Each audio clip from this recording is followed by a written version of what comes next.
Hello बेटा। आज की इस वीडियो में मैं आपको बताने वाला हूँ जो 2023 में आपके राजकीय आश्रम पत्ती विद्यालय में प्रश्न पत्र आया था जो एंट्रेंस एग्जाम का। ठीक है, वो मैंने आपको पहला क्वेश्चन करा दिया था और पहला क्वेश्चन पर जो कंसेप्ट था, पहले क्वेश्चन का जो कंसेप्ट था प्लेस वैल्यू और फेस वैल्यू का, वो मैंने आपको सिखा दिया था। अगर आपने वो कंसेप्ट नहीं सीखा है तो आप बिल्कुल वो वीडियो देख लीजिए, 10 मिनट की दोनों वीडियोस होंगी। अच्छा, अब हम आगे सीखते हैं अगला क्वेश्चन क्या है। तो अगला क्वेश्चन हमसे ये कह रहा है, मैं आपको ये बता देता हूँ, और फिर जो तीसरा वाला क्वेश्चन है वो गुणा का है, आप आराम से कर सकते हो, तो उसे मैं नहीं बताऊंगा, मगर अगला वाला क्वेश्चन बता देता हूँ। उसके बाद जो चौथा क्वेश्चन है वो अनुवर्ती और पूर्ववर्ती संख्या पर बेस्ड है। तो मैं आपको पहले बताऊंगा अनुवर्ती संख्या क्या होती है और पूर्ववर्ती संख्या क्या होती है। ठीक है, तो पहले हम समझते हैं, हमसे जो दूसरा वाला क्वेश्चन है वो समझते हैं। हमसे ये कह रहा है दो संख्याओं का योगफल, दो संख्याओं का योगफल इतना है, देखिए कितना, ये है 8 8 7 6 3 2 0, इतना है, दो संख्याओं का योग इतना है।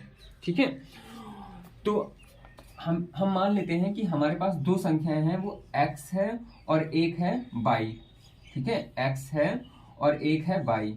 अब हमसे कह रहा है कि इन दोनों का जो प्लस है ना, वो प्लस है, वो इसके बराबर है, इतने के, मतलब कितना, इन दोनों संख्याओं का प्लस मतलब योगफल है वो 88 76 320 के बराबर है। ठीक है, अच्छा, अब आगे क्वेश्चन में कह रहा है कि यदि एक संख्या कितनी है, हमने एक्स वाई मानी थी।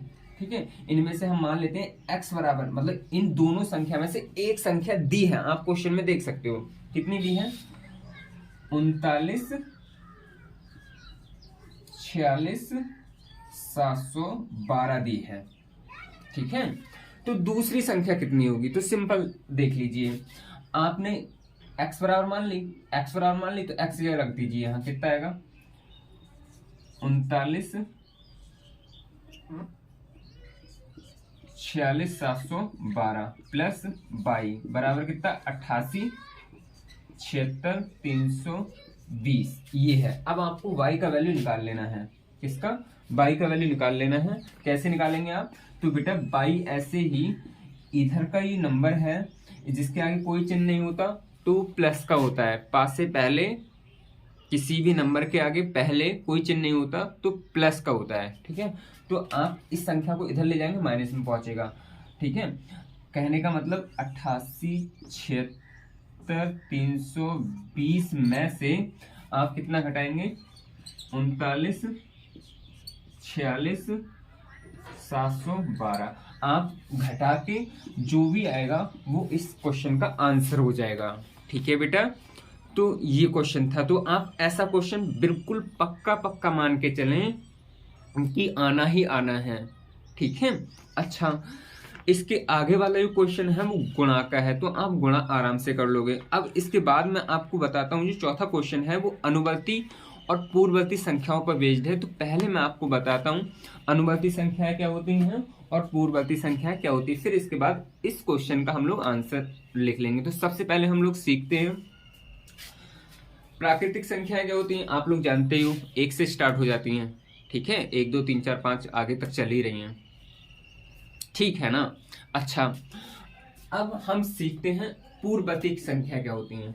तो सिंपल समझ लीजिए, जैसे ये प्राकृतिक संख्या ले ली मैंने, 5 ले ली, 6 ले ली, 12 ले ली, 7 ले ली, 20 ले ली, कुछ भी ले सकता हूं मैं यहाँ। ठीक है, अच्छा, अब इसकी पूर्ववर्ती का मतलब है पहले की संख्या। पूर्ववर्ती का मतलब क्या, पहले की संख्या। जैसे आप 5 की पूर्ववर्ती संख्या लोगे तो 5 के पहले कितना आता है, 4 आता है, 4 आता है ना, तो 5 की पूर्ववर्ती संख्या क्या हो गई, 4 हो गई। ऐसे ही 6 की पूर्ववर्ती संख्या कितनी हो गई, 5, 12 की कितनी हो गई, 11, 7 की कितनी हो गई, 6, 20 की कितनी हो गई, 19। इसी टाइप से अगर मेरा यहाँ 13 होता तो 13 की कितनी होती, 12। इस टाइप से आप समझ गए पूर्ववर्ती संख्या निकालना। प्राकृतिक संख्या दी हो तो आप पूर्ववर्ती संख्या निकाल सकते हो। ठीक है, इस टाइप से बेटा मैंने आपको बता दिया पूर्ववर्ती संख्या क्या होती है, मतलब जो संख्या दी है उसके पहले की संख्या। ठीक है, अच्छा, अब हम सीखते हैं अनुवर्ती संख्या। अनुवर्ती का मतलब बाद की संख्या, इसे उत्तरवर्ती भी संख्या बोलते हैं, तो आप समझ गए ना, बाद की संख्या, अनुवर्ती का मतलब बाद की संख्या। तो समझिए, इसे मैं मिटा देता हूं।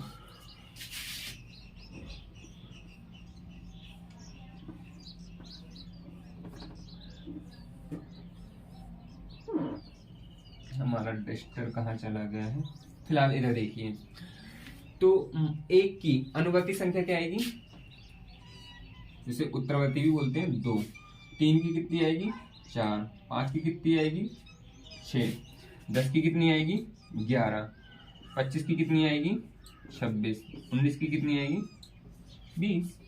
ऐसे ही आप किसी का भी क्यों ना निकाल लो, अगर 99 होता प्राकृतिक संख्या, फिर उसकी अनुवर्ती या उत्तरवर्ती निकलवाता तो आप कितना कर देते, 100। ठीक है, तो मैंने आपको अनुवर्ती और पूर्ववर्ती ये संख्याएं बता दी। अब मैं आपको क्वेश्चन कराता हूं। तो देखिए क्वेश्चन में क्या कह रहा है, 64 99 की, देख लीजिए आप, ठीक है, 64 99 की अनुवर्ती संख्या में, यानी कि पहले क्वेश्चन क्या कह रहा है आपसे कह रहा है 64 99 की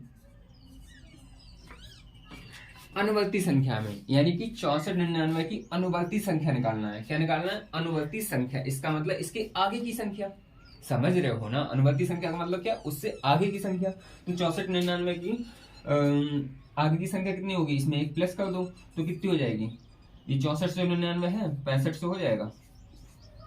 आगे क्या कह रहा है, 6499 की अनुवर्ती संख्या में 13 से भाग देने पर क्या आंसर आएगा, मतलब भागफल कितना आएगा। तो देखो, इस 6500 को 13 से भाग दे दो, 13 पंजे 65 00, यानी कि इसका आंसर 500 आएगा। तो ऑप्शन नंबर बी सही है इसका।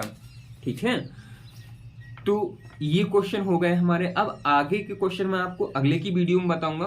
बेटा आप लोगों से यही बोलूंगा कि आप ये जो 8-10 दिन हैं आपके पास, अच्छे से इन वीडियोस को लगातार देखते रहिए, और आपको जहां से भी कंटेंट मिल रहा है पढ़ने को, आप बिल्कुल पढ़ लीजिए। चाहे आपके पास कोई बुक हो, बिल्कुल पढ़िए। मैं आपको ये नहीं कह रहा हूँ कि आप मेरा ही देखिए, आप बिल्कुल बुक पढ़िए। ठीक है, तो इन वीडियोस को जरूर देखिए ध्यान से और शेयर कीजिए अपने दोस्तों तक। और हाँ, मैं आपको और बता दूं, हमारे यहाँ जो राजकीय आश्रम पत्ती विद्यालय के जो फॉर्म की डेट है वो बढ़ गई है, अब वो 18 मार्च तक हो गई है। तो आप, अगर आपके किसी दोस्त ने या कोई आपका रिलेशन में है, उसने फॉर्म नहीं भरा है तो भर ले। मैंने इसकी एक वीडियो भी बनाई है कि कैसे हम इसका फॉर्म ऑनलाइन घर ही भर सकते हैं, और वो फॉर्म भरकर आप कॉलेज में सबमिट कर सकते हैं। ठीक है, तो चैनल अगर सब्सक्राइब नहीं किया है तो सब्सक्राइब कर लीजिए। अगर आपको लगता है कि इस वीडियो को लाइक किया जाए तो आप लाइक कर सकते हैं। Thank you.